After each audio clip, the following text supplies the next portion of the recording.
Estamos chegando aqui na nossa Rede Brasil de televisão. Obrigado a todo mundo aí pela audiência, pela companhia. Obrigado, turma, aqui na Mania FM, GDS Web Rádio Brasil, GDS TV Brasil. Obrigado a todo mundo pelo carinho da audiência. Agradeço demais. Cachoeiro de Itapemirim é onde nós temos a maior audiência.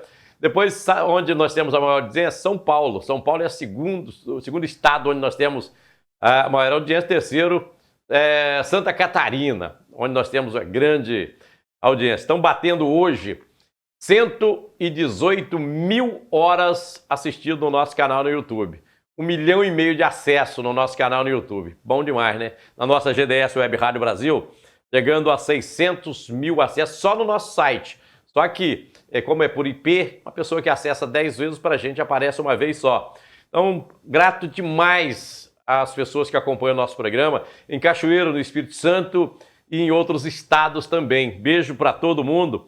E na Rede Brasil de televisão, para todo o estado do Espírito Santo, agradeço demais a audiência diariamente, de segunda a sexta, aqui. Hoje vamos falar de cultura. A secretária de Cultura e Turismo de Cachoeiro, a Fernanda, está aqui para conversar com a gente. E é sempre uma alegria muito grande, uma honra muito grande estar recebendo essa secretária que eu sou admirador e gosto demais dela. Fernanda, tudo bem? Tudo bem, obrigada. Alegria receber você aqui. É sempre um prazer vir, né? O papo é bom. Você está chegando no segundo mandato e você está chegando junto com o Vitor nesse segundo mandato como secretário de Cultura e Turismo, chegando para o último ano agora, que o ano que vem, o último ano desse, não estou falando que é o último ano de você como secretária, mas estou dizendo que é o último ano do mandato do Vitor. Com esse compromisso com o Vitor, você está fechando. Sim. Que balanço você faz? Olha, quando eu olho para trás, assim, que eu penso que a gente já está concluindo, né, o 7º ano dessa gestão. Eu entrei para a gestão de cultura um pouco antes, em 2014, e com o Vitor desde 2017. Na verdade, a conversa que eu tive com ele foi um mês depois da eleição, né, foi em novembro de 2016. Então, já me sinto fazendo parte desde o final de 2016, porque participei, né, de todo o planejamento, sim, do início da gestão. Quando eu olho para trás, eu fico realmente assim, assombrada por tudo, sabe? De tudo que a gente já conseguiu, de tudo que a gente já caminhou. A gente vinha falando de amadurecimento também, né? Como que a política de cultura amadureceu nesse período, porque a pandemia, quando veio a pandemia, veio para a área de cultura um aprendizado histórico.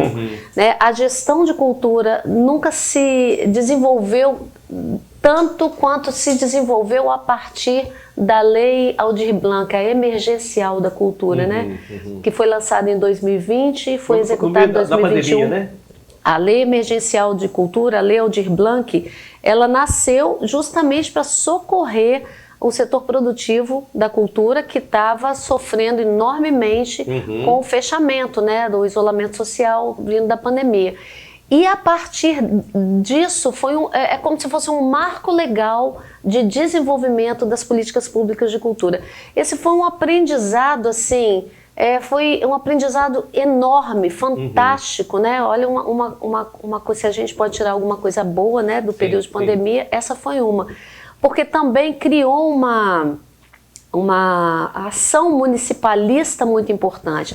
Talvez a política mais municipalista que a gente defende hoje, que é o reforço técnico das secretarias de cultura, justamente para a gente conseguir desenvolver as políticas de cultura, ela tenha nascido da Lei Emergencial Aldir Blanc. Hoje, o Estado, dos 78 municípios do Estado, se não me engano, 58 tem o CPF, que é Conselho, Plano e Fundo Municipal. Isso foi um aprendizado, assim, a fórceps, né? Foi um parto a fórceps, porque ou a gente fazia isso ou não tinha acesso ao recurso público. E a partir daí, tudo mudou no cenário da gestão pública de cultura. Então, eu olho para trás, assim, além dessa organização que Cachoeiro já tinha, Cachoeiro, é importante dizer, não é da nossa gestão. De antes, Cachoeiro já vinha com a política de cultura muito, muito avançada. É a nossa vanguarda de sempre, né? Nós somos vanguarda e, se Deus quiser, continuaremos sendo. Mas a gente, de fato, realizou muita coisa dentro da política pública de cultura. Porque assim, olha, todos os eventos da cidade foram mantidos, toda aquela rotina, mas a Secretaria de Cultura e Turismo é muito mais do que isso, né? Sim. Às vezes as pessoas olham para o nosso quadrado, né, para a nossa seara e pensam assim, olha, é a secretaria que faz evento. Mas fazer eventos tradicionais e ações culturais e manter a tradição cultural da cidade é aqui 20% daquilo que a Secretaria de Cultura de fato pode realizar no fomento à cultura e à tradição da cidade. Você estava numa posição e mudou de posição, né? Você é artista, você trabalhou no teatro também, sim, não é? Sim. Mas assumir uma secretaria, porque assumir uma secretaria é uma responsabilidade muito grande, mas não é só isso, é um negócio para você... É um peso muito grande. Na verdade, Parrado, eu senti pouco a questão da liderança, porque eu costumo brincar com o meu pessoal, beleza, tá aqui perto. Não me dá poder não que eu pego. Eu gosto de mandar. Se achar quem liderado que se espalhe. Então, eu não tenho assim... Você gosta? Eu gosto de liderança. Eu não tenho medo de liderança, não. Eu gosto. Eu fui diretora de escola. Eu sou regente de coral. Um regente tem que ter liderança, né? Eu sou maestrina. Eu estou à frente de um grupo que respeita o meu gesto, vamos dizer assim. Sim. Então, essa coisa da liderança não me incomoda. É um aprendizado que eu já tinha. Desde muito jovem sou regente de coral, isso pressupõe uma liderança, mas o aprendizado assim, técnico foi muito grande e tive muitas pessoas, servidores efetivos de altíssima qualidade. Vocês me permitem citar Lucimar Costa, Ivanélia Lins, Anderson Canzian, pessoas que estiveram ao meu lado me ajudando nesse aprendizado, primeiro porque, como você falou, eu entrei como gestora do Teatro Municipal em 2014, eu já fui entendendo os processos públicos que são muito diferentes do privado, que foi a minha área a vida inteira. Eu sou uma profissional liberal, então eu formadora musical, então eu fui aprendendo isso daí. Não me causou assim estranheza a liderança não, mas o aprendizado realmente, a morosidade dos processos públicos, por mais que a gente tenha saneado muita coisa, mas a burocracia do sistema público foi um desafio. Ainda é um desafio, né? Porque a gente quer... A sua relação com o artista, a sua relação com a sociedade na área cultural, como é que você avalia? É uma pergunta ótima essa, porque como eu venho da classe artística e lidava com o poder público, é ótimo quando a gente muda de lado. Eu queria que todo artista tivesse uma experiência na gestão pública. Porque para mim foi assim, eu queimei muito a minha língua, né? Porque eu como artista eu tinha demandas que não compreendiam quais eram os impedimentos e as limitações do poder público. Então quando eu passo para o poder público, que eu me destampo com uma realidade que é posta pela legislação, eu entendo às vezes a inconformidade, a revolta de alguns artistas.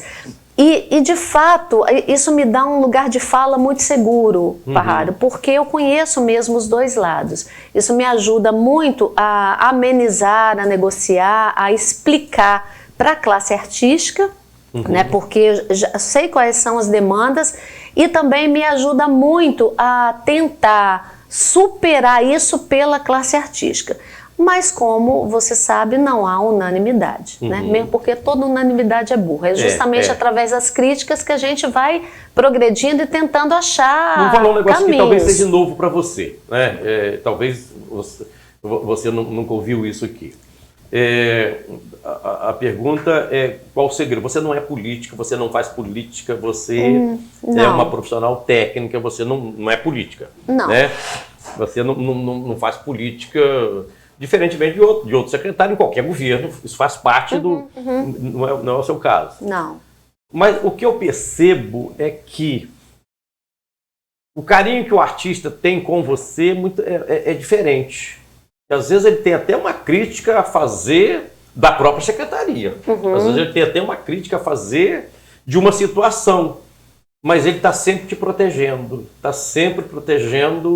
entendeu? Há controvérsias, eu tenho alguns que me criticam de forma assim muito feroz até. Às vezes faz parte. Eu acho que é assim, é isso, né? São opiniões. Que às vezes tem gente que senta aqui e às vezes quer fazer uma crítica ao governo, acho que é até bom até para o próprio governo ouvir isso. Quer fazer uma crítica ao governo, fala assim, não, mas eu não vou fazer porque eu me sinto desconfortável por conta da Fernanda, por conta da minha relação com ela. Por isso que a minha pergunta vai nesse sentido. Tem um segredo para isso? Eu não me faço de rogada, não, nem fico de falsas modéstias, eu não faço meu perfil. Eu vivo falando assim, falo com os meus colegas de governo, falo com minhas relações pessoais. Eu não gosto assim de mandar recado, eu não mando recado não. Eu me posiciono de uma maneira assim muito tranquila e muito limpa. E talvez isso seja, o segredo seja a abertura do diálogo. Eu não tenho medo de dialogar, eu não tenho medo de crítica e muito pelo contrário de alguns gestores, eu volto atrás. Eu acho que voltar atrás é uma questão assim, é um aprendizado extremamente positivo para um gestor. Então assim, puxa vida, errei de avaliação, tem que voltar atrás aqui. E as pessoas que convivem comigo lá na Secretaria de Cultura sabem que eu não arbitro. E eu me policio, porque como eu tenho um autoritarismo, eu me sinto autoritária, né? Na vida pessoal mesmo, fui autoritária na criação dos meus filhos, né? E é um perfil, uma rigidez, né? Que eu tento, obviamente, ir crescendo e melhorando, amadurecendo, flexibilizando, né? Eu estou ficando mais velha também, a gente vai ficando mais velha, vai aprendendo. Vai flexibilizando um monte de coisa. Mas eu acho que é o diálogo. É o diálogo. As pessoas que convivem comigo sabem que esses dias, eu vou abrir um parênteses antes de concluir, sabem que eu sou acessível. Eu não tenho medo de conversar. Aí a gente fez uma modificaçãozinha lá dentro da Secretaria de Cultura, porque o Palácio está em reforma, né? E o Museu Ferroviário, que quando o Palácio entrou em reforma, a gente redistribuiu os setores e usamos o Museu Ferroviário. E agora, amanhã, que dia 18, eu assino a ordem de serviço, vou reformar o Museu Ferroviário. Que legal. E aí a gente teve que remanejar aquelas pessoas, só que o Palácio ainda não está pronto. Então a gente está bem prensadinho ali em cima do restaurante Rivers Grill no Beira Rio. Então tivemos que reposicionar e me colocaram numa sala que eu falo assim, gente, para mim qualquer lugar é bom de trabalhar. Botaram numa sala um pouco maior com a nossa mesa de reunião. Beira Rio tem um lugar bom você botar lá, tem uma sala boa ali. Mas já está quase acabando. Se Deus quiser, a gente volta para o Palácio ano que vem agora, está acabando. E aí eu fiquei numa sala grande, né, com a mesa de reunião. A Vanessa para ir lá para Beira Rio, fica lá do lado, beleza, lá. É isso aí. Aí foram na minha porta, tacaram assim, gabinete da secretária. Eu cheguei para trabalhar esse dia e falei, o que é isso aí, gente? O que é isso? Eu falei assim, a gente achou lindo colocar gabinete da secretária. Eu falei, quem vai trabalhar aí? Porque a gente brinca muito, porque eu falo assim, gente, eu não gosto disso não. Eu falei assim, a gente não combina com isso, né? O povo da cultura não combina com isso. Deixa eu puxar o intervalo comercial, deixa uma pergunta para você me responder depois. Tá. Voltando a falar que a gente chega agora no último ano do mandato do Vitor, e consequentemente dentro desse governo Vitor, você chega também no seu último ano. Alguma frustração? Não. Algo que você planejou realizar e agora você olha para esse último ano e fala assim, caramba, não vou terminar o meu mandato aqui sem realizar isso. Vou deixar essa pergunta para você responder depois do intervalo. Segura aí que voltamos já já.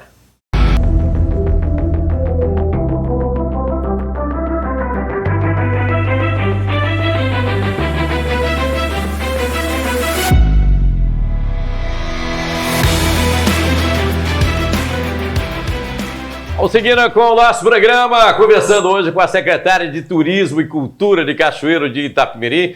A Cofrio está presente na nossa vida todos os dias, no churrasco com os amigos, com a família. Final de ano vai ser diferente não, tá? Ceia de Natal, de Ano Novo, a Cofrio lá com seus produtos, os melhores produtos do Brasil. Na tela para você conferir.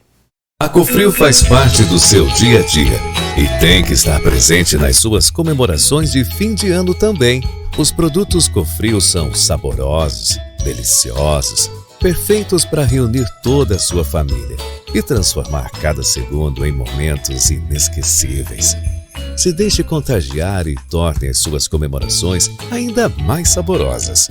Fim de ano é com a Cofrio.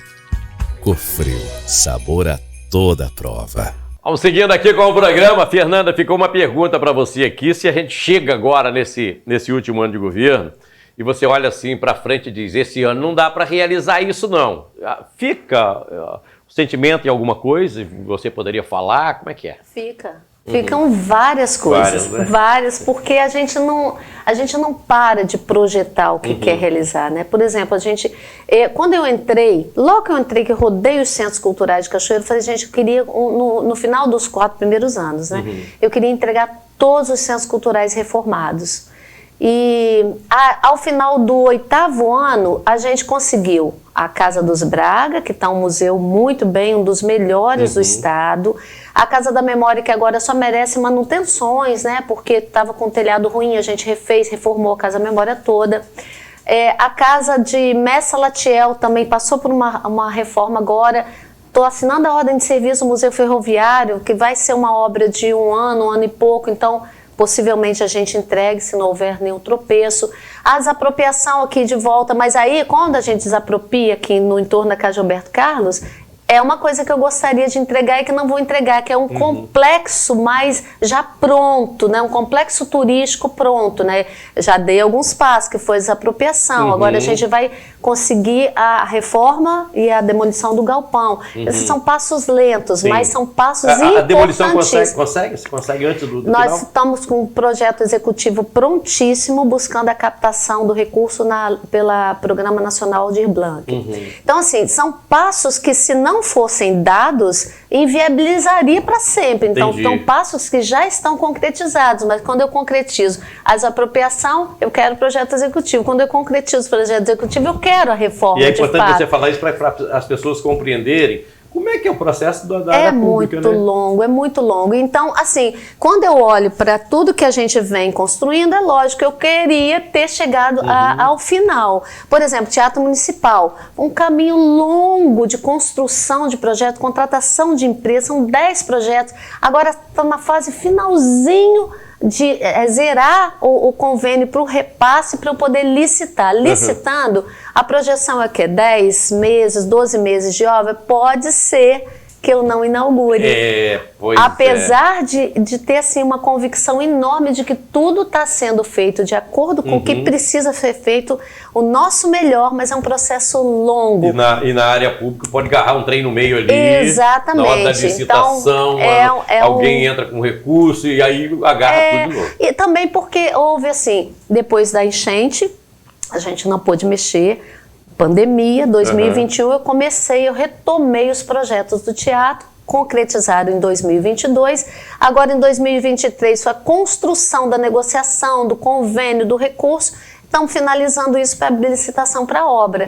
Então, tem o tempo de obra. Então, eu acho que com o tempo de obra, a projeção é para o final de 2024. Mas eu temo não conseguir mais paciência, né? Exatamente. Eu já fico satisfeita de ter cumprido a obrigação de ter dado os passos sem os quais não poderia se realizar. Vamos falar de valores investidos na cultura? Nossa, isso que era a política, né, que eu comecei a falar no início, que eu acho que é uma coisa muito importante que a população entenda.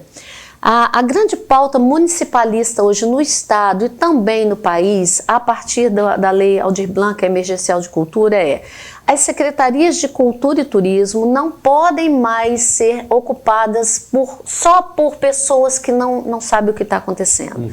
Elas não podem, não devem ser moedas de troca política pelo país. Cachoeiro dá um bom exemplo. Quando o Vitor me convidou, ele me permitiu formar uma equipe de técnicos. Quando você fala assim, não pode, você está falando de uma opinião sua? É uma pauta municipalista nacional. Nacional, né? É uma pauta que eu defendo, é minha posição. É uma política nacional. Mas é minha posição em função do conhecimento de causa. Né? Eu vejo as políticas públicas de cultura que a gente está realizando para que o recurso público chegue na ponta, que é a mão do artista, das OSCs, e que se eu não tivesse uma equipe técnica trabalhando, não chegava, como muitos municípios do país, cujas secretarias de cultura e turismo é formado de um secretário e um assistente, eles não distribuem. É humanamente impossível. Exemplo, a Lei Paulo Gustavo, que é a lei do audiovisual. Cachoeiro recebeu 1.700.000, estou dando os resultados agora e pagando, executando, alguns vão ficar para o próximo ano, mas é da ordem de 130 e tantos processos para serem pagos, analisados, avaliados. Então, é um trabalho técnico, administrativo muito grande. E, olha, por exemplo, o programa Aldir Blanc virou um programa nacional que vai levar 5 anos. O município tem que entregar plano de ação, o município tem que entregar uma série de documentações, formulários que é a gente que tem que construir. Entendi. E isso depende de pessoas técnicas, material humano e de gente que está por dentro, que entende. Não pode ser feito de qualquer maneira. Então, a exemplo da segurança, da saúde, da educação, que já tinham verbas vinculadas há muito tempo, agora o setor cultural e turístico tem. São verbas vinculadas e políticas públicas federais consolidadas. Então, tem que ter equipe técnica, tem que ter organograma, tem que ter orçamento. As secretarias de cultura, as 100 coaches pelo Brasil, precisam mudar. E aí, só voltando na sua fala aqui no começo desse bloco, que é a questão de que você precisa, não você, quando eu falo, a Secretaria de Cultura e Turismo precisa de uma mão de obra altamente qualificada, técnica, não pode ser aquela, porque é normal em qualquer governo, em qualquer lugar desse país, gente. Você precisa colocar alguém lá ligado à política para atender um vereador, isso faz parte do jogo político. Numa Secretaria de Cultura isso é complicado, a não ser que essa pessoa tenha qualificação. Claro. Né? Não, e assim, historicamente a gente vê as Secretarias de Cultura e Turismo, historicamente, não é o nosso caso, porque desde o início a gente já se organizou e já pegou uma estrutura muito boa.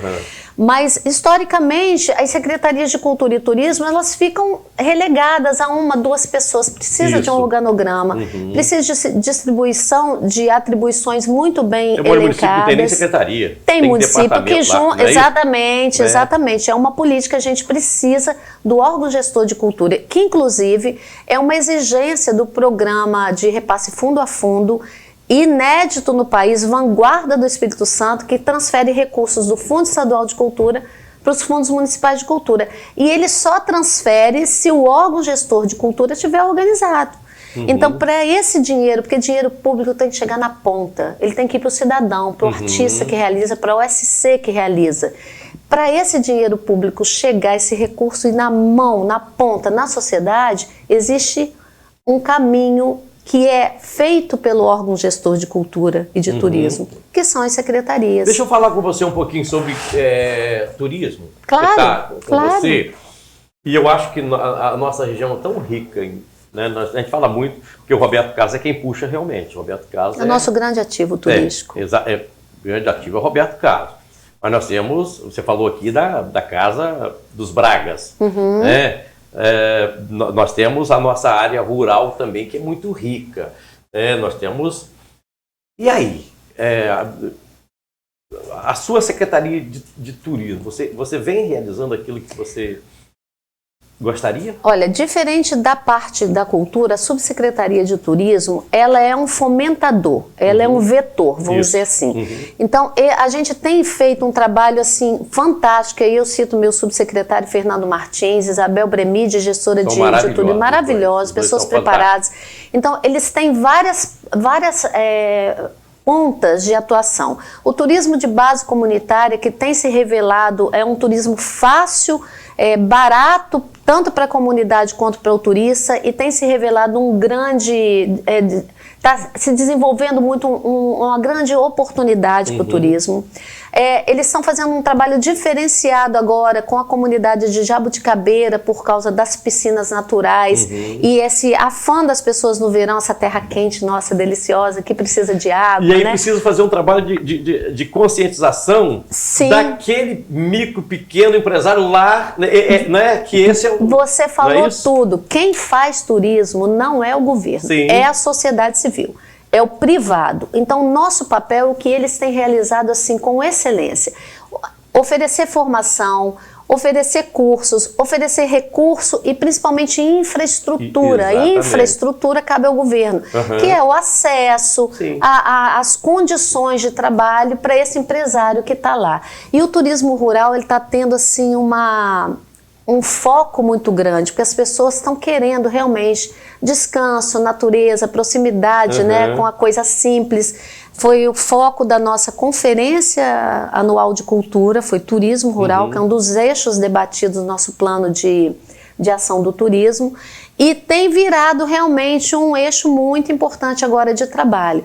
Então, a Subsecretaria de Turismo, ela trabalha nessa vertente, né, de instrução, de formação, de apoio técnico, também nas políticas de cultura, como o cadastro e a manutenção do nosso município no mapa do turismo brasileiro, no Ministério do Turismo, sem o qual a gente realmente não tem acesso a recursos federais. E tem uma outra vertente, que é o cadastro, né, que é a trazer esse cadastro de todos os empreendimentos locais para dentro do nosso aplicativo e para dentro do site do governo federal. Que o cadastro é assim, é você na rede do turismo do Brasil e do mundo também.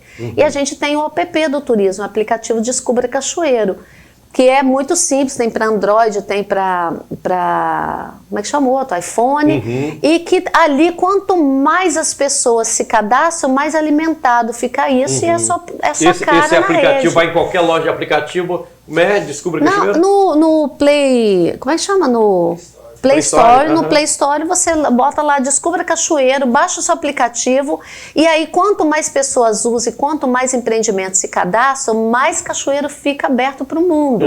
Porque, vou repetir, quem faz turismo, quem realiza turismo é poder privado, a sociedade civil. É o privado. O governo, ele mostra caminhos, ele dá formação, ele oferece infraestrutura, ele dá assessoria. Então, não tem, o governo não faz eventos turísticos, apesar de que a gente mostra caminhos. Por exemplo, uma vertente muito bacana que eles estão abrindo, nossa Secretaria do Turismo Religioso em Cachoeiro. Já vai para a terceira caminhada de Miguel a Miguel, ou fizemos a terceira já, Miguel a Miguel, e isso já surge como um produto turístico. Tem o certificado do rei, passaporte do rei, certificado do fã, também um projeto premiado. A gente tem a Rota Emoções, em parceria com o Sebrae, que mapeou no turismo urbano os pontos de interesse, quer dizer, quando uma agência vende cachoeiro para alguém, já tem produtos para serem oferecidos na cidade. Então, assim, o comércio precisa acordar para isso, a indústria precisa acordar para isso. Porque a igreja precisa acordar para isso. Mas a igreja já está acordando. A gente deu formação para a diocese esses dias, sabe? Eu soube disso. A gente ofereceu, levou pessoas lá para apresentação de projetos também. Católico, a gente fala da igreja. Esse papel é que a gente faz. Às vezes a gente fala da igreja e a gente fala aqui só da igreja católica, aí as pessoas, os evangélicos, o pessoal de Umbanda, olha, mas todo mundo. Não, mas a gente fala de igreja, a gente fala de batista, de pentecostal, de pessoal da Umbanda, pessoal católico, fala de todo mundo. E todo mundo se organizando para entender como é a política dos editais, para entrar com força com os projetos também, porque tem financiamento. Tem financiamento, Fernando, nosso tempo acabou, amiga. Que pena. Que alegria, honrado em ter você aqui no programa. Obrigado, tá? Muito obrigada, eu que agradeço. Sempre parece que o tempo voa, né? Aqui assim, você vem aqui... O bate-papo é bom. Passa muito rápido. Obrigado, amiga. Obrigado. Eu que agradeço. Falei com a secretária de Cultura e Turismo de Cachoeiro de Itapemirim hoje, aqui no programa, na nossa Rede Brasil de televisão, também na nossa rede de rádio. Obrigado a todo mundo aí pelo carinho. Fechando aqui na Rede Brasil. Um beijo pra você, fique com Deus, enquanto marcado amanhã, se Deus quiser. Tchau, gente. Tchau, Brasil.